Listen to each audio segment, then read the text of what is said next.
Saint of the Day, October 4th, Saint Francis of Assisi. October 4th marks the feast of Saint Francis of Assisi, one of the most beloved and influential saints in the history of the Church. Born in Assisi, Italy, in either late 1181 or early 1182, Francis was the son of Pietro di Bernardone, a wealthy silk merchant, and his wife, Pica.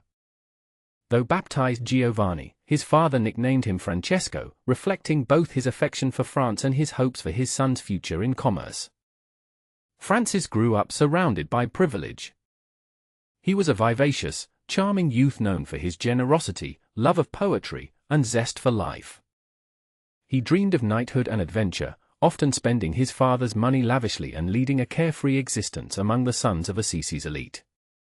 Yet even amid this comfort, Francis sensed a deeper call. A turning point came when he was confronted by a beggar in the marketplace.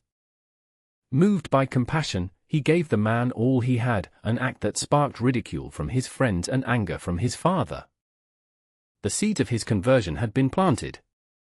In 1202, Francis joined a military expedition against the neighboring city of Perugia. The campaign ended in defeat, and Francis was taken prisoner, spending a year in captivity. This experience, marked by illness and reflection, deepened his spiritual restlessness. After his release, Francis sought purpose and joined the army of Walter III, Count of Brienne, but a mysterious vision on the road, a divine message calling him back to Assisi, compelled him to abandon his military ambitions. Upon returning home, Francis made a pilgrimage to Rome. There, he shocked his family and friends by exchanging his fine clothes for rags and joining the beggars at the doors of St. He returned to Assisi, often withdrawing to solitary places to pray, yearning for God's guidance. The defining moment of his conversion came in the crumbling chapel of San Damiano, just outside Assisi. While praying before the icon of the crucified Christ, Francis heard a voice, "Francis, go and repair my church, which you can see is falling into ruins." Taking this command literally, Francis sold some of his father's goods to fund repairs to the chapel. This act of charity and obedience led to conflict with his father, who disowned him. In a dramatic public scene before the Bishop of Assisi, Francis renounced his inheritance, stripped off his fine clothes, and declared God as his only father. For the next several years, Francis embraced a life of radical poverty. He wore a simple woolen tunic tied with a rope, the garb of the poorest Umbrian peasants, and wandered the countryside, preaching repentance, peace, and the love of God. His joy, humility, and sincerity attracted followers. In 1208, after hearing the gospel at Mass, Jesus' instruction to his disciples to take nothing for the journey, he committed himself fully to a life modeled on Christ and gathered a small brotherhood around him. Within a year, the group grew to 12 companions. Together, they went to Rome to seek the blessing of Pope Innocent III for their way of life.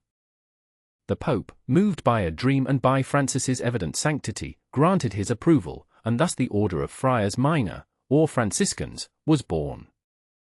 Francis's love for Christ extended to all creation. He saw in every creature a reflection of God's goodness and preached to birds and animals as readily as to people. His simple, direct message of gospel poverty, humility, and peace resonated across Italy and beyond. He inspired Clare of Assisi to found the Poor Clares, a contemplative community of women dedicated to poverty and prayer. He also established the Third Order of Penance, now known as the Secular Franciscan Order, for laypeople and clergy who wished to live Franciscan spirituality while remaining in the world. Francis traveled widely, even journeying to the Holy Land during the Crusades in an attempt to bring peace and share the gospel with the Sultan of Egypt. He tirelessly called all people to conversion, reconciliation, and love. In 1224, as Francis prayed on Mount La Verna, he received the stigmata, the wounds of Christ in his own body, becoming the first recorded saint to bear this mystical sign. Weakened by illness and suffering, Francis spent his final years dictating his testament, urging his brothers to remain faithful to Lady Poverty and to the way of the gospel. Francis died on October 3, 1226, lying on the bare ground near his beloved Assisi, surrounded by his brothers and singing Psalm 141. Only 2 years later, in 1228, Pope Gregory IX canonized him a saint. Saint Francis of Assisi remains a radiant example of humility, joy, and transformative love. He teaches us to find Christ in the poor, in nature, and in every human heart. His life invites us to embrace simplicity, serve generously, and trust completely in God's providence.